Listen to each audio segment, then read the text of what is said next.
Duck roast ഉണ്ടാക്കാനായിട്ട് 1 kilo ഡക്കാണ് ഇത് cut ചെയ്തു ക്ലീൻ ചെയ്ത് വെച്ചിരിക്കുകയാണ്. ഇത് ഇച്ചിരി വിനിഗറിലൊക്കെ കഴുകിയത്. അപ്പം ഡക്കിൻ്റെ എന്തെങ്കിലും മണമൊക്കെ ഉണ്ട്, അതൊക്കെ പൊയ്ക്കോളും. അതിലേക്ക് ഒരു 1/2 ടീസ്പൂൺ യെല്ലോ പൗഡർ, നമ്മുടെ മഞ്ഞൾപ്പൊടി, 1 ടീസ്പൂൺ മുളക് പൊടി, 1/2 ടീസ്പൂൺ സോൾട്ട്.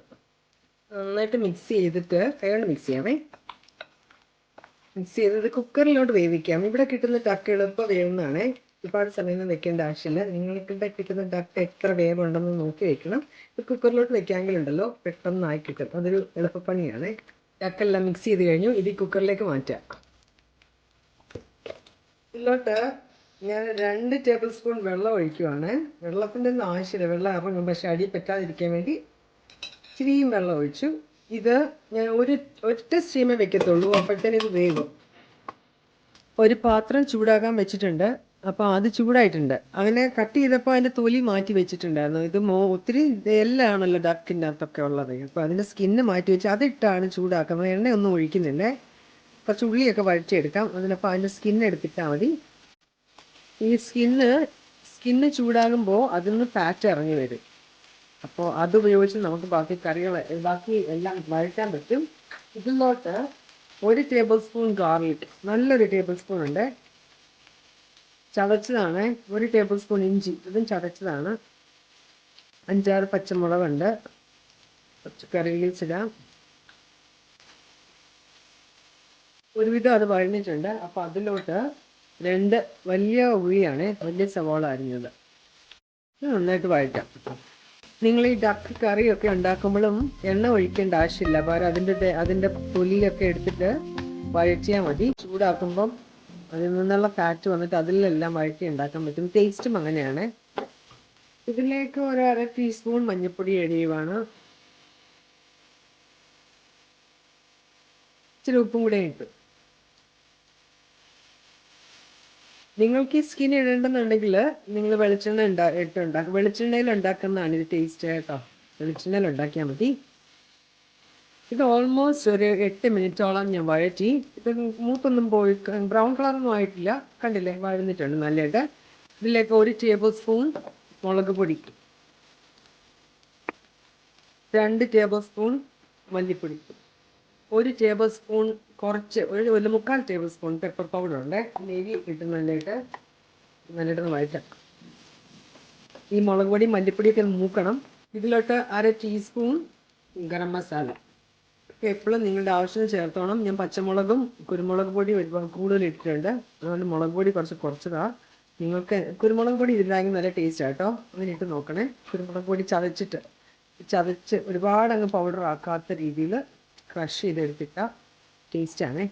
മൂത്തിട്ടുണ്ട്. മുളകും മല്ലിയും ഒക്കെ കൂടെ കിടന്ന് ഇതിൽ മൂത്തിട്ടുണ്ട്. ഇതിലേക്ക് ഇനി കുക്കറി വേവിച്ച് വെച്ചിരിക്കുന്ന ഡക്ക് ഇടാം. ഡക്ക് വെന്തു. ഞാൻ ഒരു സ്റ്റീമേ വെച്ചിട്ടുള്ളായിരുന്നു. ഇവിടുത്തെ ഡക്ക് എളുപ്പം വേവുന്നു. അപ്പോൾ അതിൻ്റെ വെള്ളം 2 ടേബിൾ സ്പൂൺ വെള്ളം ഒഴിച്ചിട്ടുള്ളൂ. എന്നിട്ടും അതിൽ നിന്ന് ഇറങ്ങിയ വെള്ളം നെയ്യും കൂടെ അതെല്ലാം കൂടെ അങ്ങോട്ട് ഒഴിക്കുകയാണ്. ഇത് നന്നായിട്ട് ഇളക്കി അവിടെ കിടന്ന് ഇനി ഈ അരപ്പിൻ്റെ അകത്ത് കിടന്ന് നെയ്യും ഒക്കെ ഉണ്ടല്ലോ. ഒട്ടും എണ്ണ ഒഴിച്ചിട്ടുള്ള നോർമൽ ഉണ്ടാണ്. ഒട്ടും ഒഴിച്ചിട്ടില്ല. നിങ്ങൾക്ക് ഇത് സ്കിൻ ഇഷ്ടമില്ല ഇടണ്ട, വെളിച്ചെണ്ണ ഒഴിച്ചാൽ മതി. ഇതിൽ കിടന്ന് വെള്ളമൊക്കെ പറ്റി വെന്തതാണ് ഓൾറെഡി.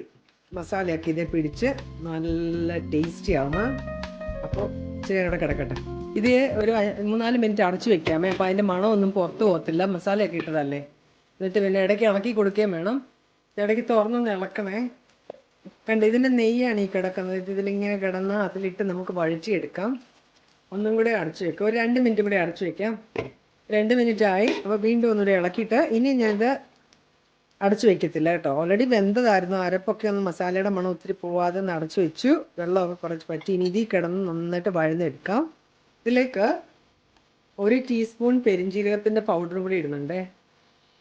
ഗരം മസാല ഓൾറെഡി ഇട്ടിട്ടുണ്ടായിരുന്നു. ആവശ്യമുണ്ടെങ്കിൽ നിങ്ങൾ കൂടുതൽ ഇടണം. ചെയ്ത് കഴിഞ്ഞു. എന്ത് എളുപ്പമാണ് ചെയ്യാൻ പറ്റുക. ഇതിനി ഇവിടെ കിടന്ന് നല്ല മൂത്ത് വരും. അത്രയേ ഉള്ളൂ. അപ്പോഴത്തേനും നമ്മൾ ഡക്ക് റോസ്റ്റ് റെഡിയാവും. തേങ്ങാക്കൊത്ത് ഇടേണ്ടവർക്ക് തേങ്ങാക്കൊത്ത് ഇടാം. ഇതിൻ്റെ ഇടയ്ക്കിട്ട് മൂപ്പിച്ചിടാം. അതും ഇടുമ്പോൾ നല്ലതാട്ടോ. ഇതിലേക്ക് കുറച്ച് കറി ലീവ്സും കൂടി ഇടുകയാണേ. ഇപ്പോൾ കണ്ടോ, നന്നായിട്ടിത് ഫ്രൈ ആയിട്ടുണ്ട്. ഫ്രൈ അല്ല, നല്ല ടേസ്റ്റി ആയിട്ട് കാണുമ്പോൾ തന്നെ അറിയാമല്ലോ. ഇത് നിങ്ങൾക്ക് ഈ നെയ്യൊക്കെ ഇപ്പോൾ തൊലി ഇട്ടത് കൊണ്ടാണ്, സ്കിൻ ഇട്ടത് കൊണ്ടാണ് ഇത്ര നെയ്യായിട്ട് കിടക്കുന്നത്. നിങ്ങൾക്ക് വേണ്ടെങ്കിൽ അത് ഇടാതെ വെളിച്ചെണ്ണ ഉണ്ടാക്കിയാൽ മതി. ഞാൻ ഇത് എക്സ്ട്രാ ഇങ്ങനെ ഉണ്ടല്ലോ തവി വെച്ച് ഇച്ചിരി കോരിക്കളയും. കറിയൊക്കെ ഉണ്ടാക്കുമ്പോൾ ഉണ്ടെങ്കിൽ മേളിൽ നിന്ന് ഇച്ചിരി നെയ്യ് അങ്ങ് എടുത്ത് കളയും. കളഞ്ഞില്ലേലും ഒരു കുഴപ്പമില്ല, ഇത് നല്ലതാണ്. അപ്പോൾ ഡക്ക് റോസ്റ്റ് ഉണ്ടാക്കാം. ഈസ്റ്ററിന് നിങ്ങൾ ഡക്ക് റോസ്റ്റ് ഉണ്ടാക്കി നോക്കണം. എളുപ്പം ഉണ്ടാക്കാൻ പറ്റും. കുക്കറിൽ ഒറ്റ സ്റ്റീം ഇട്ടാൽ മതി. നിങ്ങൾക്ക് വേണമെങ്കിൽ 2-3 മണി ഇടാം. ഇത് കണ്ടില്ലേ, മുളകൊക്കെ നിങ്ങളുടെ ടേസ്റ്റ് അനുസരിച്ച് വേണം, എരി അനുസരിച്ച് വേണം ഇടാൻ. ഒരു കഷ്ണം തിന്ന് നോക്കട്ടെ, ഞാൻ വെന്തിട്ടുണ്ടോയെന്നൊക്കെ അപ്പോൾ അറിയാൻ പറ്റും.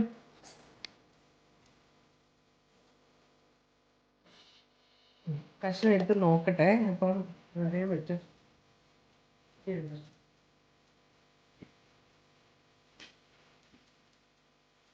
ഈ പറഞ്ഞ മെഷർമെന്റ് അനുസരിച്ച് ഞങ്ങൾക്ക് എരി പാകമാണ്. പക്ഷേ അല്ലാതെ എരി കൂടുതലുള്ളതൊക്കെ ഇച്ചിരി കൂടുതലായി.